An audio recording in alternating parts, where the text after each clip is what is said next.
Been a really good positive couple weeks here for our program. It was different. It was a different type of recruiting year for us because we only had the 2 weeks before Christmas for weekends, and then of course had the early signing period that we're all getting acclimated to, and then only had really two viable weekends when our students were actually back in classes. So it was a shorter, more condensed recruiting time frame for us. And so with that, everything got exemplified, sped up, and our big thrust was to try to get as many players as we could get here to be in the program at mid-year. And so we feel like we did a really good job of allowing that to happen. 11 of these guys that we've signed now in the 2022 class are here on campus working out right now, and so that's a real positive for us, as it allows them to get so much more of a head start. It allows them to go through spring ball. Again, there was a good amount of emphasis put on our junior college recruiting. I think that because of what's happening out there in the college football spectrum, that the junior college market has been and has continued through this recruiting class, I believe, to be a really, really strong niche for UTEP football. Of the 14 junior college players that we have brought in this class of 22, 10 of them have 3 or 4 more years of eligibility to play on their clock. Not 3 to play 2, but 3 to 4 actual eligibilities. And then the other 4, all of them have 3 years to play 2. And so with that being said, these are guys that have gained a lot of college football playing experience, but they still have a lot of eligibility left to help our program. And as everybody knows, there's that adage, no matter how good a JUCO player was that first year, he always seems to get better the second year, well, then he gets a whole lot better the third year. And so, or if there's a fourth year available for, a red shirt on some of these as well. So again, that's been a real positive for us. It's a pretty even split right now for us on our offense to defense and how we've added to both sides. I thought one of the biggest areas of emphasis that we wanted to take care of was our wide receiver position. I felt like obviously you got a quarterback coming back that's threw for over 3,000 yards, has the type of abilities and the potential that Gavin has. So to me, it was really important to get the receiving core around him, and we do have some young receivers in the program that we felt really good about that didn't play as much last year because we had Jacob and JG playing, and so those guys didn't necessarily have to carry much of the payload, but we felt like there was some really good young ones in the program. But we've gone out and we've signed 3 of them, in this class, all right? And they're 3 guys that I feel like are going to make immediate impact on our program. They're all 3 junior college players. It's not starting in any particular order, but Kelly Akari is a receiver that we got from Tyler. He's a big receiver. He's explosive. He's athletic. Got good strength, real good strength and height to him. Was the leading receiver at Tyler. Tyler was running the run and shoot offense. So anytime you can be a leading receiver in the run and shoot offense, that's saying something for you. We feel he's, as I mentioned, he's here already. We feel like he's going to add a whole lot of talent to our wide receiver position. The second mid-year receiver that's with us is Marcus Bellin. Marcus has actually set the record for the most punt return, kickoff return touchdowns in the history of the junior college league that he's in. He actually had 6 touchdowns this year from the punt return, kickoff return position, and so that's pretty dynamic returner, but he's also a really good slot receiver for us as well, so we're looking for him to add a lot to that slot receiver position as well. And then the third one's Amari White. Amari's a big, tall, he's over 6 foot, 195-pound receiver again, to give us some more physicality at the receiver spot. So again, all 3 of those guys, really, really looking forward to watching those guys contribute to our offense next year. So I feel like going into spring now, and once we get Amari here, we're going to have, a battle between probably 8 or 9 receivers for our starting position. So I really wanted to make sure we had those complements around Gavin for sure. The O-line position, we had a great, story coming out of our O-line position. Lumina Kelly is a big is probably an understatement. He's 6'8", 300, and he's actually 397 is what he is right now today. But he's dropping. But I really think, guys, that he's going to be able to play for us next year at somewhere. I mean, if he gets down, he only probably needs to get down to about 380, as big as he is, and as well as he moves.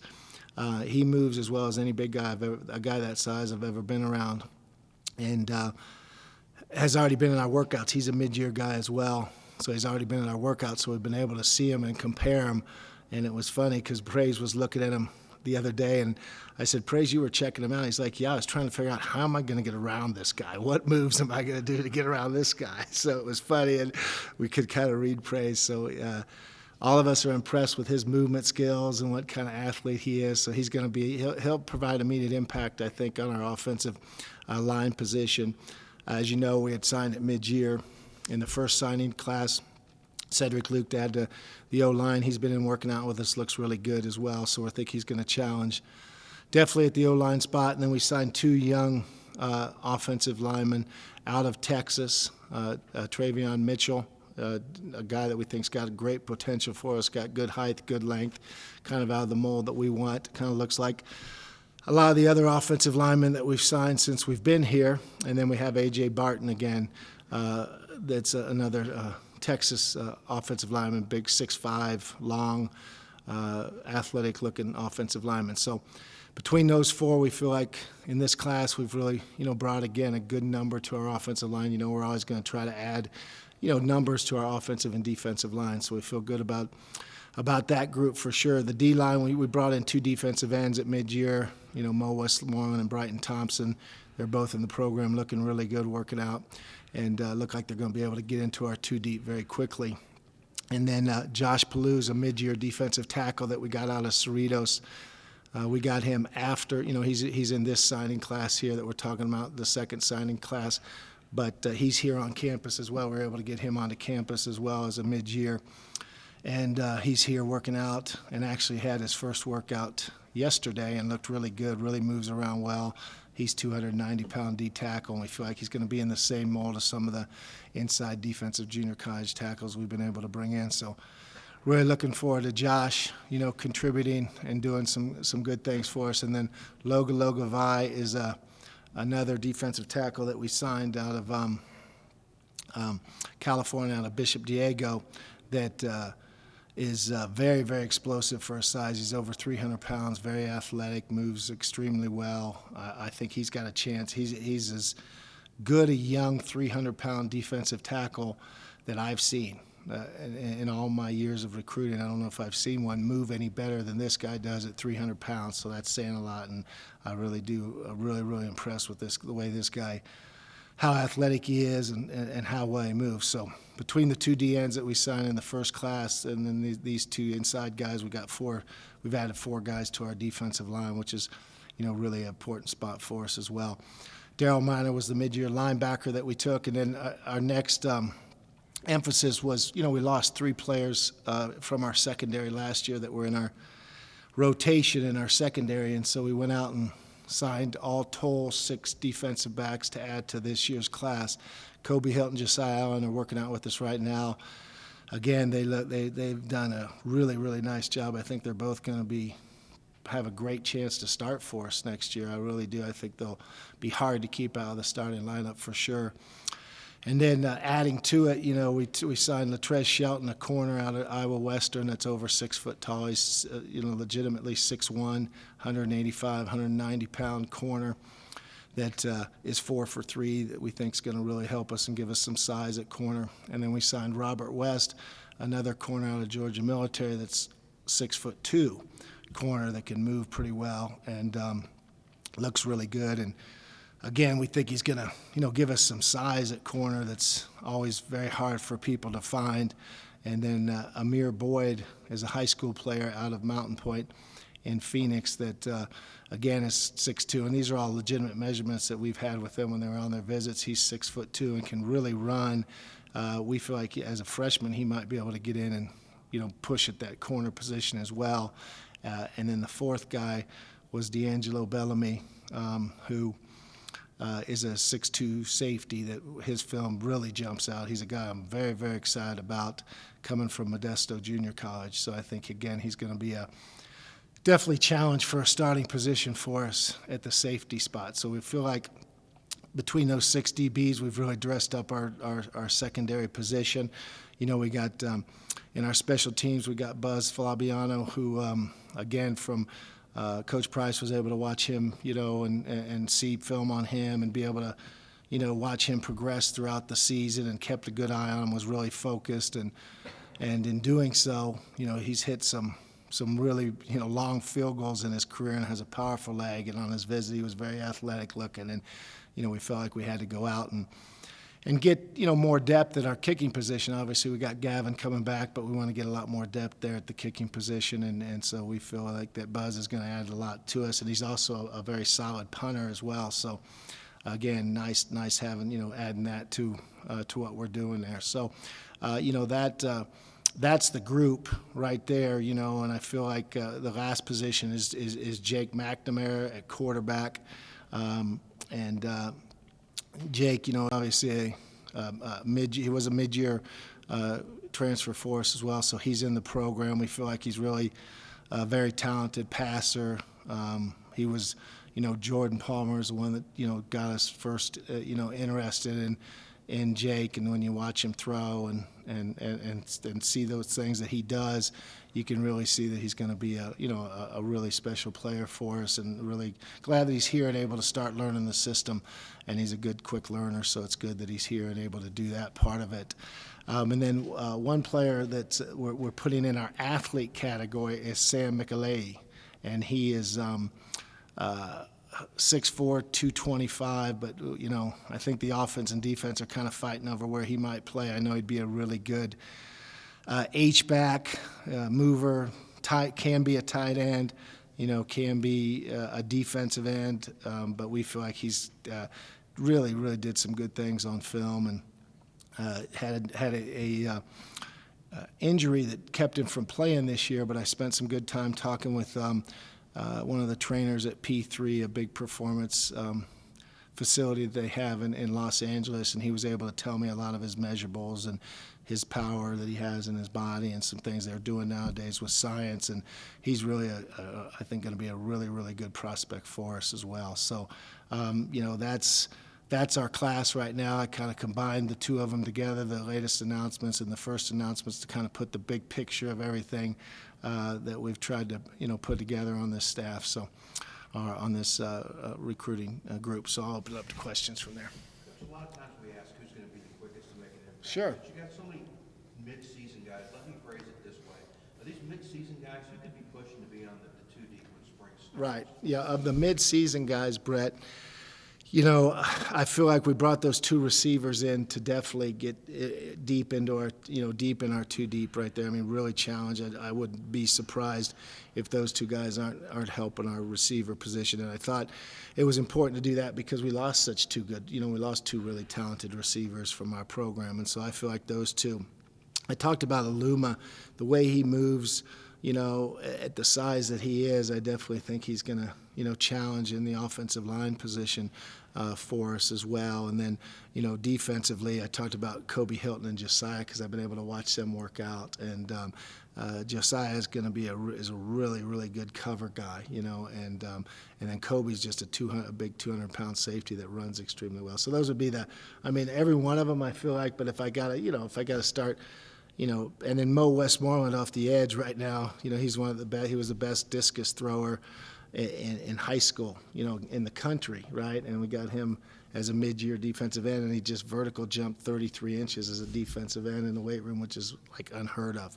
So he'll be another guy that's going to be really, I think, a really good player for us.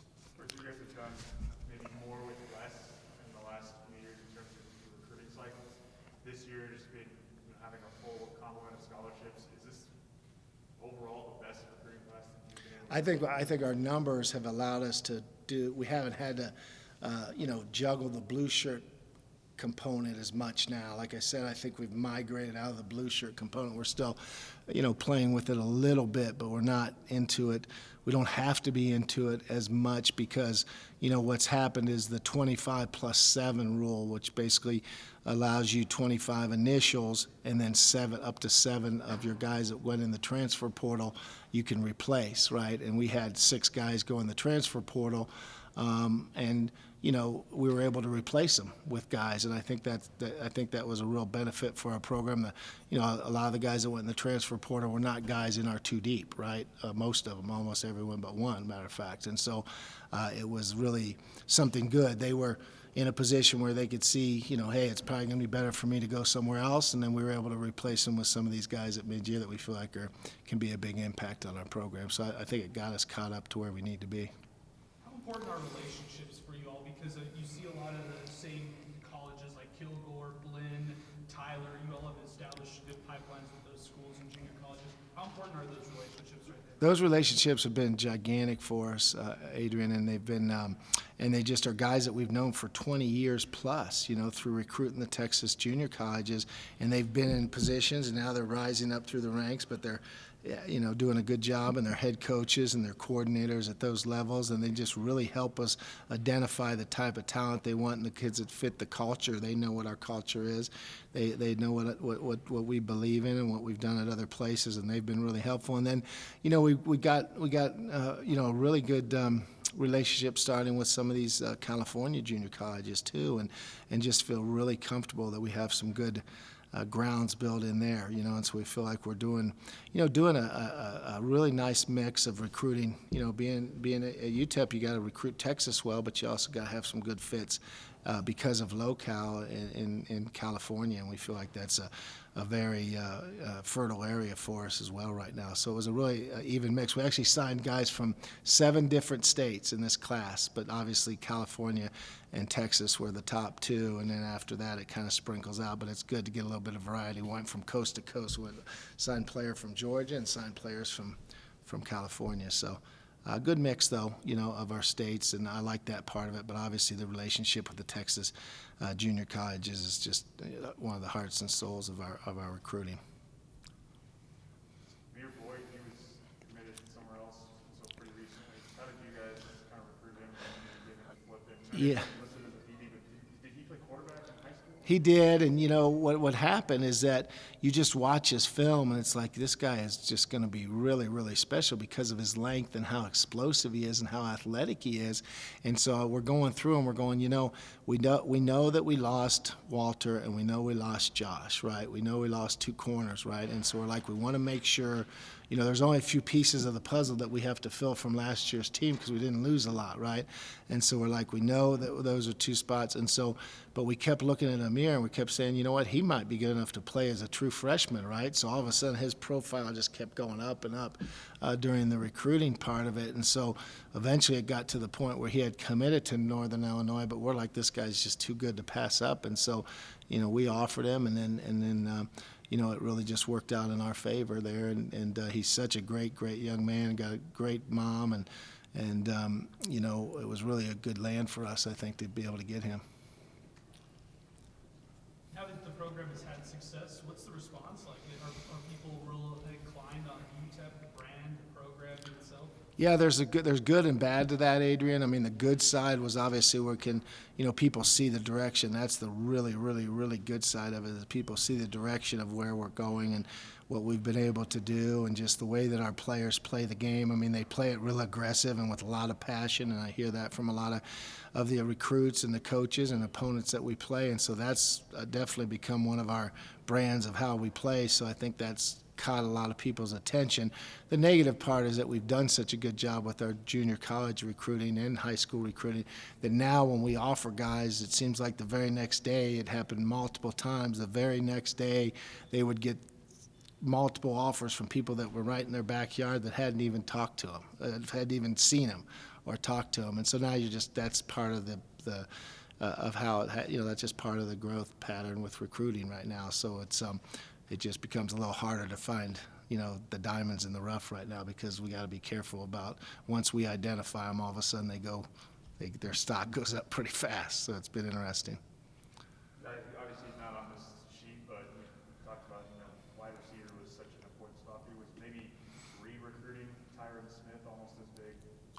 Yeah, I think it was fantastic that Tyron,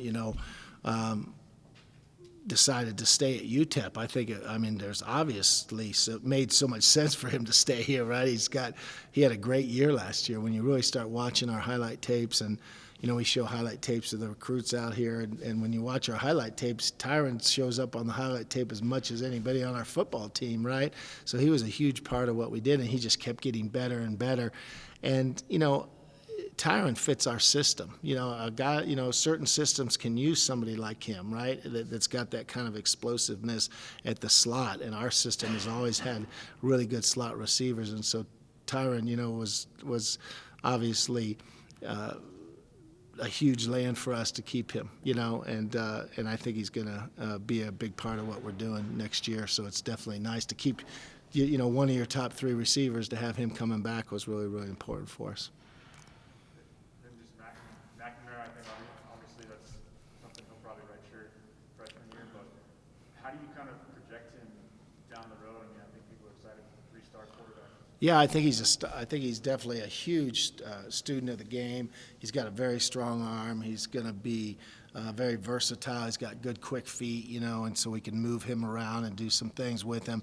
And we just told him, you're coming at mid-year, but you're a freshman. Don't put pressure on yourself to do anything more than what time permits you to do, and we'll see how you progress. And so, but just having him here and getting him learning the system, and I think he's going to be a really strong leader to the other freshmen that we brought into the program. I think him and Luke Seib, who's another freshman tight end that we signed, that I think is just going to be fantastic and understands the culture that we want to have. Luke does. He's seen the type of culture that we're building and seen how successful it can be, and so he is going to be a leader with that group. I see him and Luke being real strong leaders with Amir and some of these guys, and bringing a lot of character to our young group, which is important, because it's always the mix of, okay, we got to sign, because we can get such good junior college players, we'd be foolish not to take them, but we're also trying to build on the other side of bringing in some good young high school players